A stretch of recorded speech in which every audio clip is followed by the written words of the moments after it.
సింహాచలం గిరి ప్రదక్షిణ కంప్లీట్ చేసేసరికి నా కాళ్ళు అయితే అస్సలు పని చేయలేదు. ఇంతమంది వస్తారని అస్సలు అనుకోలేదు. అసలు ఇసుక వేసినా కింద పడనంత జనం అయితే వచ్చారు. ఓరి బాబాయ్, వీళ్ళు చీమలా మనుషులా అనేలా ఉన్నారు. అంతమంది వచ్చారు. ఇంతమంది జనాన్ని ఒకేసారి చూసేసరికి నేనైతే వెనక్కి వెళ్ళిపోదాం అనుకున్నాను. అంత కష్టపడి గిరి ప్రదక్షిణానికి అయితే వచ్చాను. ఇంకేమైతే అది అవుతుందని చెప్పి స్టార్ట్ అయిపోయాను. మా బావగాడు నేనైతే రంగంలోకి ఇంకా స్టార్ట్ చేసేద్దాం అని చెప్పి ముందుకైతే స్టార్ట్ అయ్యాము. దారిలో 2 జతలు సాక్స్ అయితే తీసుకుని స్టార్ట్ అయిపోయాము. మా బావ అయితే స్కూటీ తీసుకుని అయితే గిరి ప్రదక్షిణకి వచ్చాము. స్కూటీలో పెట్రోల్ అయితే ఫుల్ గా ఉందనుకొని చెప్పి మేమైతే స్టార్ట్ అయిపోయాము. కానీ తీరా చూస్తే అందులో పెట్రోల్ అయితే అస్సలు లేదు. పెట్రోల్ బంక్ కొంచెం దూరంలో బండి ఆగింది కాబట్టి సరిపోయింది. ఎలా ఒకలా తోసుకుని అయితే ఇక్కడికి వచ్చేసాము. 300 పెట్రోల్ కొట్టి 6 నిమిషంలో అక్కడ నుంచి స్టార్ట్ అయిపోయాము. ఏంటి పెట్రోల్ కొట్టలేదని చూస్తున్నారా? లాగ్ అవుద్ది, నా గ్రిప్ అయితే తీయలేదు. గ్రిప్ దక్షిణ టైం అవుతుందని వెంటనే బండి అయితే ఫుల్ స్పీడ్ లో కొట్టేశాడు. ఎంత స్పీడ్ లో వెళ్తే ఏం లాభం? చివరికి రథం అయితే వెళ్ళిపోయింది. ఒక పక్క రథం వెళ్ళిపోతుంది, అంత స్పీడ్ లో వెళ్తుంటే మరో పక్క ఎండ అయితే మామూలుగా లేదు. ఎండకి తట్టుకోలేక 2 వాటర్ బాటిల్ అయితే తీసుకుని 2 నిమిషాల్లో తాగేసాము. ఇంక ఇప్పుడే ఇలా ఉంటే గిరి ప్రదక్షిణ స్టార్ట్ చేసినప్పుడు ఇంకెలా ఉంటుందా అని చెప్పి ఊహించుకున్నాము. ఆ ఊహ చాలా భయంకరంగా ఉంటుందని అర్థమైంది. ఆటోలో అయితే ఫుల్ గా చాలా మంది జనాలు అయితే ఉన్నారు. ఒక ఆటోలో ఎంతమందా అని చెప్పి నేనైతే షాక్ అయిపోయాను. ఎక్కడికి బ్రో, మీ ఎంతమంది కలిసి ఎక్కడికి వెళ్తున్నారని అడిగితే గిరి ప్రదక్షిణకి వెళ్తున్నాను బ్రో అని రిప్లై ఇచ్చాడు. అలా గిరి ప్రదక్షిణం గురించి మాట్లాడుకునే లోపు చెక్ పోస్ట్ అయితే దగ్గరికి వచ్చేసాము. అంతలోనే దారిలో ఎన్ఎస్ఆర్ఐటి కాలేజ్ అయితే కనిపించింది. చూడడానికి అయితే కలర్ఫుల్ గా చాలా బాగుంది, కానీ లోపల ఎలా ఉంటుందో మనకైతే తెలియదు. ఎంత దూరం రా బాబు అనుకునేలోగా బోర్డు అయితే కనిపించింది.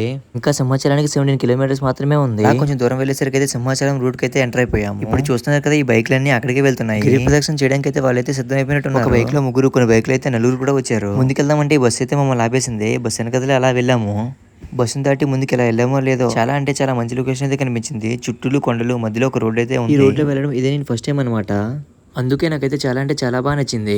ఎందుకంటే ఎంత ఎండలో వెళ్ళినా సరే చాలా చల్లగా మంచి గాలి అయితే వేస్తుంది. ఆ గాలిని ఆస్వాదిస్తూ ముందుకైతే వెళ్ళిపోతున్నాము. ఏంట్రా ఎంత స్లోగా అన్నానని చెప్పి వాడైతే చూడండి ఎలా వెళ్తున్నాడో. ఇంకా ఎన్ని కిలోమీటర్స్ ఉన్నాయని చూస్తే ఇంకా 6 కిలోమీటర్స్ మాత్రమే ఉన్నాయి. ఒకసారి బోర్డు చూడండి, 6 కిలోమీటర్స్ ఉన్నాయా అనుకునే లోపు 3 కిలోమీటర్స్ దగ్గరలోకి అయితే వచ్చేసాము.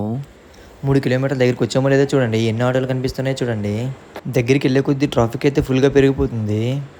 ఒక పక్క బస్సులు, మరొక పక్క ఆటోలు, మరొక పక్క వెహికల్ ఎన్ని ఉన్నాయో చూసారు కదా. ఇవన్నీ దాటుకుని వెళ్ళేసరికి అయితే చాలా అంటే చాలా తీరిపోయింది. చూడండి మన పోలీస్ బాబు కూడా ట్రాఫిక్ని అయితే ఎలా కంట్రోల్ చేస్తున్నాడో. గిరి ప్రదక్షిణ ఎలా అయినా చేయాలని చెప్పి ఎంత ట్రాఫిక్ ఉన్నా సరే ముందుకైతే వెళ్ళిపోయాము. ముందుకు వెళ్ళే కొద్దీ ట్రాఫిక్ అయితే ఎక్కువ అవడంతో బండి అయితే సైడ్కి పార్కింగ్ చేసి వెళ్ళిపోయాము.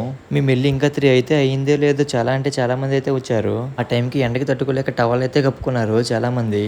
ఆ టైంలో వెళ్తే ఇంకేమైనా ఉందా అని చెప్పి కాసేపు అయితే వెయిట్ చేసాము. మెల్లగా నడుచుకుంటూ వెళ్ళి తులిపవాంచ దగ్గరికి అయితే వెళ్ళిపోయాము. తులిపవాంచ దగ్గర కొబ్బరికాయ కుట్టి అలా ముందుకైతే నడుచుకుంటూ వెళ్ళిపోయాము. అప్పటికే చాలా అంటే చాలా జనం అయితే ఉన్నారు. ఎలానో వాళ్ళని దాటుకుని ముందుకు వెళ్ళాం అని చెప్పి వాళ్ళ వెనకతలే మెల్లగా నడుచుకుంటూ వెళ్ళిపోయాము. గిరి ప్రదక్షిణానికి చాలా అంటే చాలా జనం వచ్చారు, కానీ చాలా మంది బూట్లు చెప్పులు వేసుకుని అయితే నడుస్తున్నారు. గిరి ప్రదక్షిణం అంటే గుడి చుట్టూ తిరగడం అని అంటున్నారు, కానీ చాలా మంది అయితే ఇలానే చేస్తున్నారు. చెప్పులు షూస్ వేసుకుని అయితే చాలా మంది వచ్చారు. మరో కొంతమంది కాళ్ళు అయితే కాలిపోతున్నాయి అని చెప్పి కవర్లు అయితే వేసుకుని చాలా అంటే చాలా ఫన్ అయితే క్రియేట్ చేశారు. అది చూసి నేనైతే ఫుల్గా నవ్వలేకపోయాను. అలా ముందుకు వెళ్తుంటే లైన్ అయితే కడుతున్నారు. ఎందుక ఇలా లైన్ కడుతున్నారని చూస్తే ఇంకేంటి, అక్కడేమో పరమాన్నం ప్రసాదంగా పెడుతున్నారు, దానికేమో ఎంత లైన్ అయితే కడుతున్నారు. అక్కడ ఏమి ఇస్తున్నారో తెలియకపోయినా అందరూ లైన్ కట్టారు కదా అని చెప్పి మేము కూడా లైన్ కట్టేసాము. తర్వాత ఇచ్చాక తెలిసింది ఇక్కడ ఇచ్చింది పరమాన్నం అని. సరే ఇంకేం చేస్తామని తీసుకుని ముందుకెళ్తే వెళ్ళిపోయాము. అలా ముందుకు వెళ్తే నడుచుకుంటూ తినుకుని అలా ముందుకెళ్ళాము. ముందుకు వెళ్ళే కొద్దీ కొంచెం రోడ్ అయితే కొంచెం ఫ్రీగా ఉంది. 3 రోడ్లు ఇవ్వడంతో కొంచెం ఫ్రీగా అనిపించింది. కొందరు ఒక రోడ్లో, కొందరు మరో రోడ్లో ఉండడంతో కొంచెం అయితే ఫ్రీగా అనిపించింది. ఇలా ఫ్రీగా అనిపించిందో లేదా ఇంకా కొంచెం ముందుకెళ్ళేసరికి చూడండి ఎంతమంది జనాలు వచ్చేసారో. అలా మెల్లగా నడుచుకుంటూ జనాలు అయితే దాటుకుంటూ కొంచెం కొంచెం అలా ముందుకైతే వెళ్ళిపోయాము. కొంచెం దూరం వెళ్ళేసరికి అయితే ఫుల్గా ఆకలేసింది. అంతలోనే మాకైతే ఏమి ఇచ్చారో చూడండి.